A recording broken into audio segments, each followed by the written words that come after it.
Title: The Heat is On, Battle Royale in Somalia, 17 reportedly sent to the Afterlife. TLDR.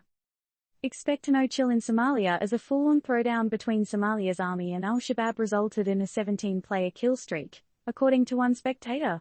The smackdown in Masagawa town, just under 200 miles north of Mogadishu, has raised eyebrows and blood pressure alike. It all started on a typical sunny day when a group of hard-hitting party crashers, known as Al-Shabaab, decided to launch an attack on a military base near Masagawa. After the dust settled, eyewitnesses counted a total of 17 bodies on the battlefield.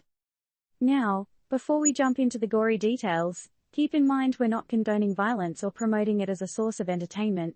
Violence isn't cool, folks, but understanding what's happening in our world is. Now back to the action. As it turns out, the attack on Masagawa wasn't the group's first rodeo. Just a few days earlier, Al-Shabaab had raided a base where Ugandan forces were chillaxing as part of an African Union peacekeeping mission. The attackers are said to be fans of strict Sharia law and are trying to overthrow Somalia's central government to impose their own rule. The main question here: why can't everyone just get along? The ultimate quest for power and control is real, but what's the price? The fighters have been in the game since 2006, going after hotels, military bases, and government buildings like kids in a candy store. The group's high score reportedly rose by 73 during this particular attack, with the government yet to confirm these stats. Imagine you're playing Fortnite, and instead of collecting resources, you're running for your life. That's basically the reality for folks in Masagawa right now, said a local resident who preferred to remain anonymous for fear of being the next elimination. There's a saying, all's fair in love and war. But when you're on the receiving end, it's hard to see any fairness in it.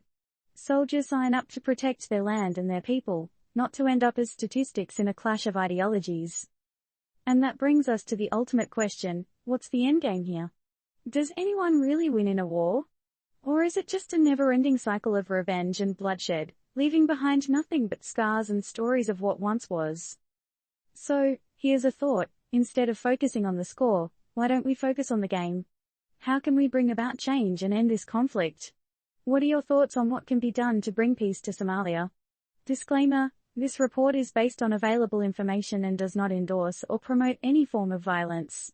We're all about spreading love, peace, and understanding. Turned Up News holds no responsibility for actions inspired by the content.